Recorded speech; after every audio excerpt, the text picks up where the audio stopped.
ဘာတစ်ခုလဲကြေးစားလက်ဝဲဝိုင်းထဲမှာကာတာဖော့ဆိုတဲ့ဘယ်ဟာသူ့ရဲ့6ချီမြောက်ပြိုင်ဘက်ကိုထိုးတက်နေပါတယ်။အကြခင်မဲ့အနိုင်ရသွားပြီးတော့ထိုးကြီးတွေကို9ယောက်မြောက်နဲ့ထိုးမလို့ထပ်လောင်ပါတယ်။ဒီချိန်မဲ့ခေါင်းစုံတဲ့လူတစ်ယောက်ကကျိုးဝိုင်းနဲ့ဝင်လာပါတယ်။သူကတော့ Edward Data ဆိုသူဖြစ်ပြီး UFC Fighter ဟောင်းလည်းဖြစ်ပါတယ်။အဲ့ဒါကိုသိသွားတဲ့ဆရာကြီးကာတာဖော့ကတော့လောင်ကြီးပါထားခဲ့ပြီးလစ်ပြီးပါတယ်။ဒါကြောင့်ကာတာဖော့ဘက်ကလောင်ကြီးဖွင့်ထားတဲ့သူတွေကမချင်မနှက်ဖြစ်ကုန်ကြပါတယ်။ Data ကတော့ရထားတဲ့စူကြီးလေးပိုက်ပြီးသူ့ကားဆုပ်လေးစီပြန်လာလောင်ကြီးရှုံးသွားတဲ့ကောင်ကဓာတ်နဲ့ပြီးထူတော့ခံလိုက်ရပါတယ်။သူ့ပိုက်တဲ့ဓာတ်ဝင်သွားတာတော့သွေးအေးလုံနေလို့ထိုးတဲ့ကောင်ကတော့ဓာတ်ကိုထားခဲ့ပြီးထွက်ပြေးသွားပါတယ်။ဒီချိန်မဲ့သူကာနာကိုမင်္ဂလိတယောက်ရောက်လာပြီးအလုတ်လက်အပ်ပါတယ်။အစတော့ကာတာဖော့စီလာတာဖြစ်ပေမဲ့ကာတာဖော့ကိုဖျဲနိုင်တဲ့ဒယ်တန်ကိုဆရာကြီးထင်ပြီးလာခေါ်တာဖြစ်ပါတယ်။သူကလည်းပြောချင်တာတွေပြောပြီးဒယ်တန်ကလည်းလှုပ်ရှားရှိရလုံနေရမလို့ဓာတ်ထုခံထားရတာကိုမင်္ဂလိကအတော်ကြာမှသတိထားမိသွားပြီးစေုံပူဖို့လုပ်ပါတယ်။ဒါမဲ့ဒယ်တန်ကတော့အဝိဇ္ဇာလေးပဲကန်ကန်လိုက်ကဓာတ်ကိုသူ့ဘော်သာဆွဲထုတ်ပြီးပလတ်စတာကတ်လိုက်ပါတယ်။ဒီတော့မှမင်္ဂလိကသူ့နာမည်ကဖရန်ကီဖြစ်ပြီးဖလော်ရီဒါကီမှာဘားတစ်ခုပိုင်ပါတယ်။မြို့မှာရန်ဘောတွေခဏခဏဖြစ်တဲ့အပြင်လူမိုက်တစုကလည်းညတိုင်းဆိုင်အောင်လာတောင်းကြပါတယ်။ရဲရီကလည်းမကောက်ွယ်ပေးနိုင်တဲ့အပြင်ဆိုင်ရလုံခြုံရေးရလည်းအကုန်ထွက်ပြေးကုန်တာမလို့ဒေတန်ကိုလူဆိုးထိန်လုပ်ဖို့ငားကျင်ကြောင်ပြောပါတယ်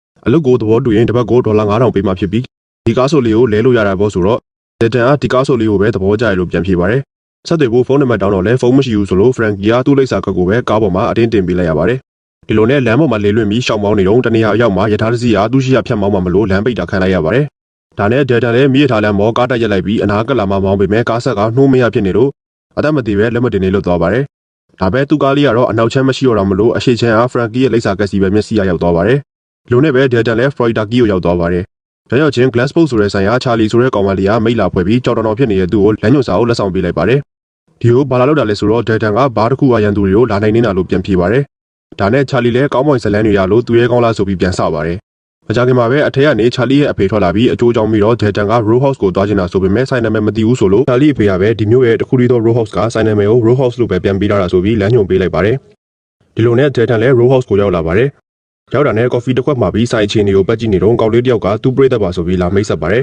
။ဒီလိုနဲ့ဒေတန်လည်းကော်ဖီလေးတောက်ပြီးစကားတစ်ခုမှပြောလိုက်ပါတယ်။အတော်သားရတဲ့နေရာလေးရဲ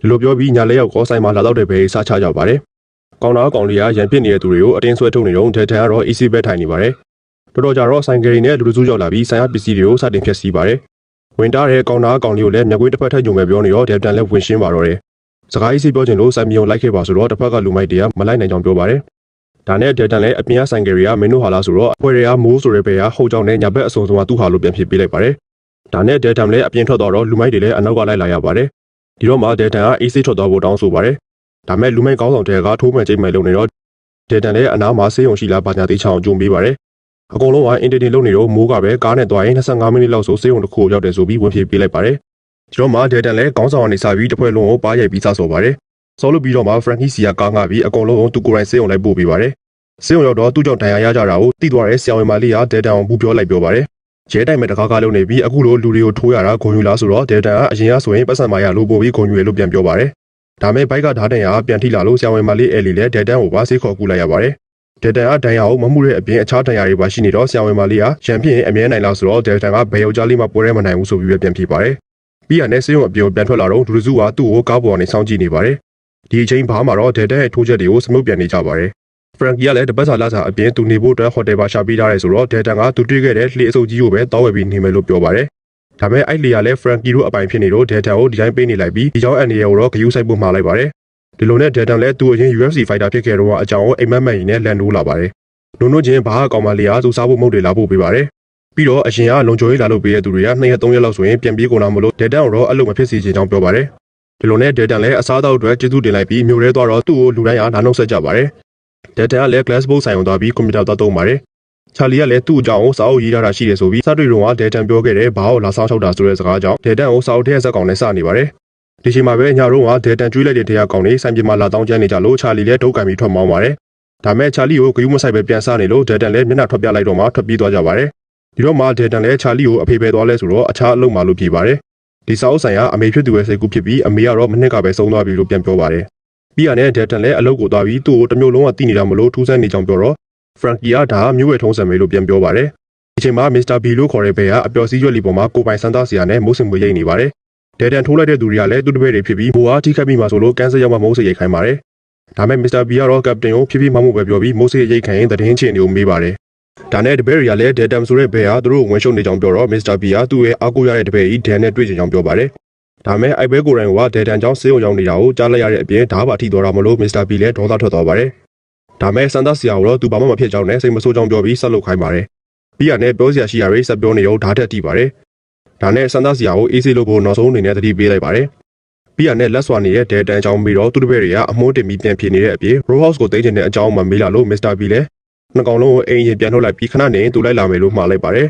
ယ်အဲ့ဒီအချိန်မှာပဲနောက်တစ်ခါဓာတ်ထက်ထိပြန်ပါတယ်ဒီတစ်ခါတော့မစ္စတာဘီလည်းဒေါသကိုဘလို့မှထိမရတော့ပဲတင်မောကိုကောင်းကောင်းမမောင်းလို့ကပတိန်ကိုပြေးထိုးပါတယ်ဒီချိန်တစ်ဖက်က Row House မှာလည်းထုံးစံအတိုင်းပွဲဆက်တွေကများနေတော့မှာဒါနဲ့ဒေတန်ကကောင်းတာကောင်းလေးကိုအင်ဂျီအနီနဲ့ကောင်ကဓာတ်ပါကြောင်ပြောပြီးတစ်ခွက်လောက်တင်ပေးလိုက်ကကိုရိုက်ထိန်ခိုင်းလိုက်ပါတယ်ဒီလိုနဲ့ဒေတန်လည်းကောင်းတာကောင်းလေးနဲ့အတူဘာကိုကောင်းကောင်းထိန်နေပါတယ်အဲ့ပြင်သူ့လေနာကလက်ဝဲထိုးတာကိုသဘောကျပြီးအနိုင်ကျင့်တာကိုသဘောမကျတဲ့ကောင်လေးတယောက်ကိုပါတော့ခေါ်လာပြီးကောင်းတာကောင်းလေးနဲ့အတူလာတောင်းကြသမျှကောင်တိုင်းကိုဆွဲထုတ်တဲ့အလုပ်ကိုလုပ်ခိုင်းပါတယ်ဒေတန်ကိုရိုင်ကတော့ရေချင်းကြော်နေရမလို့စက်မတိုက်တာကိုထပ်တောက်ချင်လို့တောင်းကျင်းနေတဲ့ငမူးတွေကိုပဲထိန်မာတော့တယ်အညာလည်းတောင်းကျင်းနေတဲ့အဖွဲကဆိုင်ဝင်လာပေမဲ့ဒေတန်ကိုမြင်တော့ပြန်သွားကြပါတယ်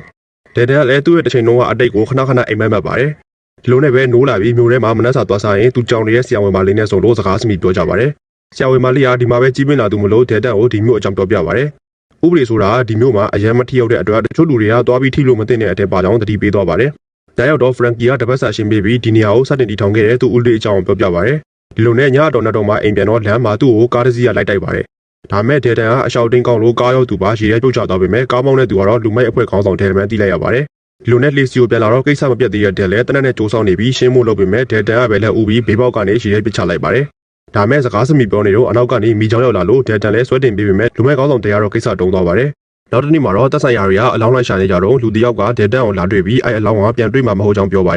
ယ်အဲ့ပြင်ဒီကောင်တွေကဒေတန်ကိုတက်ချင်နေရမလို့ဘာရီများလုံးမိလို့လဲဆိုပြီးမေးပါတယ်ဒေတန်ကလည်းဘာမှထူထူမလုံးမိဘူးဆိုတော့ထိုသူကမင်းတို့အလုပ်တဲ့ဝင်ရှုံနေမိလို့နေမှာပေါ့လို့ပြန်ပြောပါတယ်သူတို့အလုပ်ကဘာလဲလို့ဒေတန်ကမေးတော့ထိုသူကအတိအကျမသိပေမဲ့စေးကိစ္စတွေဖြစ်လောက်တယ်လို့ပဲပြောတော့ပါတယ်ဒါနဲ့ဒေတန်လည်း Glassbook ကိုသွားပြီးကွန်ပျူတာနဲ့အချက်လက်တွေကြီးရော Row House ကတီနေရပင်လေတဲ့ဒီကံရိုးရန်ရှိနေတဲ့တောင်ပြင်တစ်ခုဖြစ်နေရမလို့ကုတန်းသွားလာရလွယ်နေရဖြစ်နေကြောင်းသိလိုက်ရပါတယ်ဒီလိုနဲ့ဒေတန်တယောက်လည်း Glassbook ကအပြန်လူတယောက်ကဒေတန်ကိုသူတို့ဆရာ Mr. P ခေါ် Van Brands ကတွေးချင်ကြောင်းပြောပြီးကောက်မလိုက်လာရင်တနက်နဲ့ပြစ်မယ်လို့ချင်းချောက်လိုက်ပါတယ်ဒါနဲ့ဒေတန်လည်းချင်းချောက်တဲ့ကောင်ရဲ့လက်ကလေးကိုချိုးလိုက်ပြီးဒီကနေ25မိနစ်လောက်သွားတဲ့စေးုံသွားဖို့ပဲညွှန်ပေးလိုက်ပါတ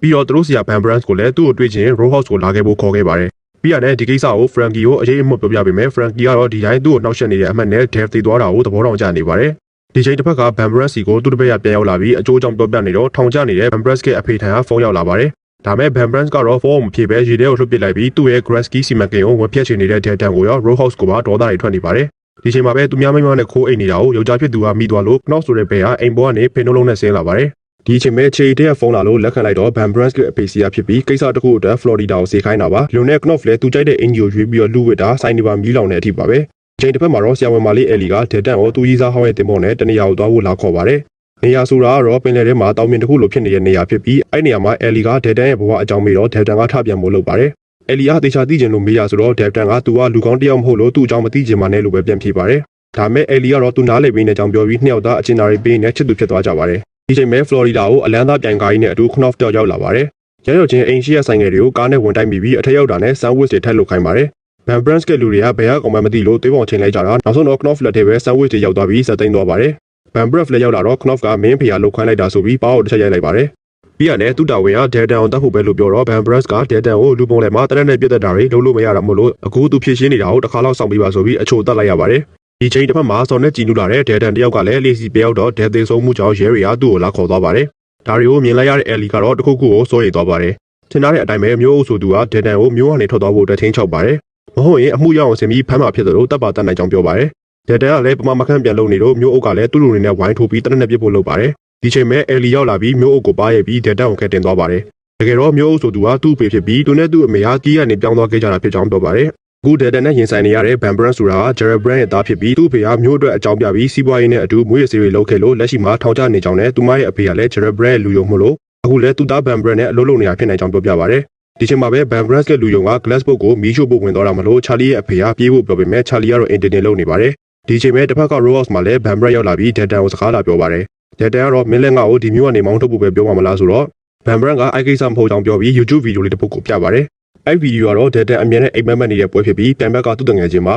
ဒါမဲ့ပွဲထဲမှာဒေါသကြောင့်စိတ်လွတ်သွားတဲ့ Detan ကအနိုင်တေချာနေတဲ့ဒူးတိုက်ချက်မိသွားတာတော့သူ့တငယ်ချင်းကိုဇက်တိုက်ထိုးတက်နေပြီးခဲ့ပါတယ်။ဒါကိုပြပြီး Van Brands ကပြန်ထွက်သွားကအပြင်မှာစောင့်နေတဲ့ Knopf တို့ကိုတဆိုင်လုံးကိုဖျက်ခိုင်းလိုက်ပါတယ် Knopf တို့လည်းတဆိုင်လုံးပြောင်းဆန်နေအောင်မွေပြီးဝင်တားတဲ့ကောင်နာကောင်လေးကိုလည်းနိုင်ရိုးကိုချိုးပစ်လိုက်ပါတယ်နောက်ဆုံး Knopf နဲ့ Dedan တပွေချင်းချကြပါတယ်နှစ်ယောက်လုံးကပညာရှင်တွေဖြစ်နေကြမလို့ပွဲအားတော်တော်နဲ့မပြီးပဲဖြစ်နေပါတယ် Knopf လူတွေက Dedan ကိုချုပ်ပစ်ပြီးဝိုင်းထိုးတော့လဲ Dedan ကမလဲ Knopf ကပြန်ချုပ်ခံပြီးထိုးတော့လဲမမှောက်နဲ့ပွဲရမြိုင်းနေပြီးတဆိုင်လုံးလည်းပျက်စီးနေပါပြီEllie ကလည်းသူ့ကြီးစားဟောင်းကိုတင်ပေးပြီးဝေဖန်ခိုင်းလိုက်တဲ့အတွက်မကြခင်ပဲရဲတွေရောက်လာပြီးရန်ပွဲလည်းပြီးသွားပါတယ်ဒီချိန်မှာပဲ Dedan လည်းဘာအကြောင်းကြောင့်မှမသိမြို့ကနေထွက်သွားဖို့ပြင်ဆင်ပါတယ် Frankie ကလည်းဒီဆိုင်လေးကသူတို့မျိုးဆိုင်လေးဖြစ်တာမလို့ဒီတိုင်းဆို Van Brown ကိုထိုးပေးလိုက်ရတော့မှမလို့မသွားဖို့ပြောပေမဲ့ Dedan ကတော့သွားဖို့ပဲဆုံးဖြတ်လိုက်ပါတယ်ဒါကြောင့် Frankie ကနေကြောက်နေရလားလို့မေးတော့ Dedan ကသူကြောက်နေကြောင်းနဲ့အဲ့အကြောက်တရားကဘာလဲမှမတူဘူးလို့ပြောပြီးထွက်သွားပါတယ်ကားကိတ်ရောက်တော့ဂိမ်းနာက Glassbox ဆိုင်လေးမီးလောင်နေရမြင်တော့အကျိုးကြောင့်သွားဆုံစမ်းပြီး Charlie တို့အကြောင်းမေးကြည့်တော့နှစ်ယောက်စလုံးဘေးကင်းပေမဲ့ဆေးရုံရောက်နေကြောင်းသိလိုက်ရပါတယ်အားကြောင့် Dedan လည်းကားနဲ့မလိုက်တော့ပဲ Van Brown အိမ်ကိုလိုက်သွားပြီးမီးရှို့တဲ့ကောင်နဲ့ဆင်းရင်းရှင်းပါတယ်သူကဒီမျိုးကနေအကြောက်တရားတစ်ခုကြောင့်ထွက်သွားတော့မှဆိုပေမဲ့မင်းတို့လူကောင်တွေက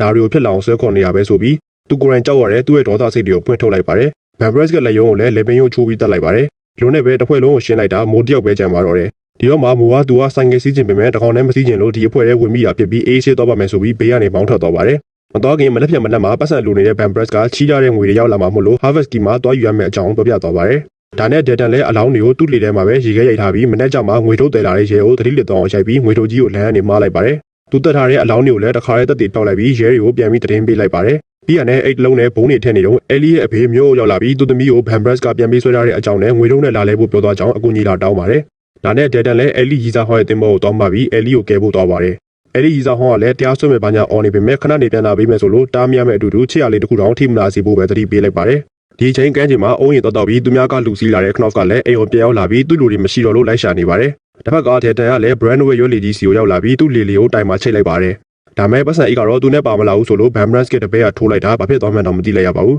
။လုံနဲ့စကားစမိပြောကြရင် Dedan ကိုပတ်စံပါမလာလို့ပြဿနာရှာတော့ Dedan ကလည်းသမီးဖြစ်သူပြန်ပေးဆွဲခံရတာကိုအဖေကဒီလိုထိုင်နေတာမလို့သူလည်းဒီကိစ္စကိုမရောကြောင်းပြောပါတယ်။ဒီတော့မှမြို့ကိုလည်းသူနဲ့ Van Brown ကတဖွဲရဲတွေဆိုပြီးပြောပြပါတယ်။ဒါမဲ့တဖွဲရဲသား Van Brown ကတော့သူ့သမီးကိုသူမသိအောင်တကယ်ဖမ်းထားကြောင်းပြောလိုက်တော့မြို့ကိုလည်းဒေါသထွက်သွားပါတယ်။ဒီချိန်မှာပဲအခွင့်ကောင်းကိုစောင့်နေတဲ့ Dedan ကသူယူလာတဲ့လှေလေးကိုချစ်ရတစ်ခုမှမဖြစ်အောင်ဖောက်ခွဲပေးလိုက်ပါတယ်။ဒီလိုနဲ့ Van Brown ရဲ့ရွက်လေလည်းမြုပ်သွားတော့မှ Ellie ကိုလိုက်ရှာပါတယ်။နောက်ဆုံးတွေ့သွားပေမဲ့ Van Brown ကတပည့်ကတနက်နဲ့လိုက်ပစ်တာကိုခံလိုက်ရပါတယ်။ကဲအကောင်းကျင်တော့ Ellie ဖောက်ထားတဲ့မှန်အားကွဲသွားပြီးကြည်စံကိုတော့ရှောင်လိုက်နိုင်ပါတယ်။ပြီးရတဲ့ရေထဲမှာပဲဆက်ချနေကြပြီး Ellie ကိုအနားလှေပေါ်ကိုတက်ခိုင်းလိုက်ပါတယ်။ဒါမဲ့လှေပေါ်မှာ Van Brown ကချိုးပြီးရောက်နေပါတယ်။ဒီချိန်တပည့်တွေပြောက်လို့လိုက်ရှာနေတဲ့ Knopf ကြီးကလည်းလှေတစည်းနဲ့ရောက်လာပါတယ်။ရောက်တာနဲ့ Dedan ကိုလိုက်တိုက်ပေမဲ့ Dedan ကတော့လှေပေါ်ရောက်အောင်တက်သွားပြီး Knopf ကိုအောက်ကိုပစ်ချလိုက်ပါတယ်။ဒါမဲ့ Knopf ကလှေပေါ်ကကျနေတဲ့ကြိုးကိုကင်လာပြီးအနောက်ကတော့ရှောက်လိုက်လာပါတယ်။ဒီချိန်တွေကိုမြင်တဲ့ Van Brown ကလည်း Dedan တို့လှေကိုဝင်တိုက်ပေမဲ့ Dedan ကသူတို့လှေပေါ်ကိုရောက်အောင်ခုန်တက်လာပြီး Van Brown ကိုတိုက်ပါတယ်။အဲ့ဒီချိန် Knopf ကတော့အဝေးကိုလွန်သွားပေမဲ့ကုန်းပေါ်ကိုရောက်အောင်ပြန်တက်ပြီးကားတစ်စီးကိုထပ်မလိုက်ပါတယ်။နောက်ဆုံးမှာတော့ Van Brown ရဲ့လေကအရှိန်လုံးသွားပြီး Roadhouse နားနီးလာတော့ Dedan နဲ့ Ellie တို့ကတော့ခုန်ချပြီးလွတ်သွားပါတယ်။ Van Brown ကလည်းမတိပဲအမိုးပေါ်ကနေပြန်ဆင်းလာတော့အောက်မှာအတင်းဆောက်နေတဲ့ Dedan အသေးလိုက်ထိုးပါတယ်။အဲ့ဒီချိန်မှာပဲခိုးရပါကားကြီးနဲ့အတူအကျဉ်းသားကားမောင်းစကီနဲ့ Knopf ကြီးရောက်လာပြီး Dedan နဲ့ဒုတိယမီထပ်တိုက်ကြပါတယ်။နှစ်ယောက်စလုံးကဒီချိန်မှာလည်းသူမတာကိုမတာဖြစ်နေကြပါတယ်။ဒီချိန်မှာ Dedan ကခါပြီးရဲ့လေပင်ချုပ်တဲ့တိုင်ခွက်ကိုပြပါတယ်။ဒါနဲ့စိတ်မထင်းနဲ့တော့တဲ့ Knopf လည်းရအောင်ယုံပြီးအနာအချုံနဲ့ Dedan ရဲ့ဒဏ်ရာဟောင်းတွေကိုထိုးထည့်လိုက်ပါတယ်။ဘေးကနေအာလာချောင်နေတဲ့ Van Brown ကိုလည်းလေမီတက်လိုက်ပါတယ်။ပြီးရတဲ့ Dedan ကိုနောက်ထပ်အချုံနဲ့ထိုးမလို့တော့ Dedan ကသူ့ပိုက်ထဲကအချုံနဲ့ပြန်ထုတ်ပြီးဥအောင်ထိုးလိုက်က Knopf ကိုတခါတည်းအဆုံးသတ်ပေးလိုက်ပါတယ်။ဒီမြင်ကွင်းကိုမြင်သွားတဲ့ Ellie လည်းပြောကြစကားမရှိအောင်ဖြစ်သွားပါတယ်။အဲ့ဒီပြင်မျိုးအုပ်ပါရောက်လာပြီးသူသမီးကိုကယ်ပေးခဲ့တဲ့အတွက် Dedan ကိုတရားထွက်သွားဖို့နဲ့သူဘာမှမမြင်ဘူးလို့ပြောပေးမဲ့အကြောင်းပြောပြီးထွက်သွားခိုင်းပါတယ်။ဒီလိုနဲ့ Roadhouse လည်းပြန်လည်ထူထောင်ရေးတွေစနေပြီး Dedan ကလည်း Charlie ကိုဆိုင်ရှင်မှာကားဆောင်ရင်နှုတ်ဆက်စကားပြောနေပါတယ်။နောက်ဆုံးနှုတ်ဆက်တဲ့အချိန်မှာတော့ Charlie က Dedan ကိုကောင်းမှန်ဝတ္ထုတွေရလို့မျိုးကိုကောက်ကွယ်ဖို့ရောက်လာတဲ့သူကလူကောင်းမဟုတ်ဘူးဆိုပေမဲ့သူကလူဆိုးလည်းမဟုတ်ပါဘူးလို့ပြောလိုက်ပါတယ်။အဲ့ဒီပြင် Dedan ကလည်း Van Brown ရဲ့ပတ်စံထုတ်ကြီးကို Glassbox ကိုပေးခဲ့လိုက်ပြီး Roadhouse လည်းဆက်သိမ်းသွားပါတယ်။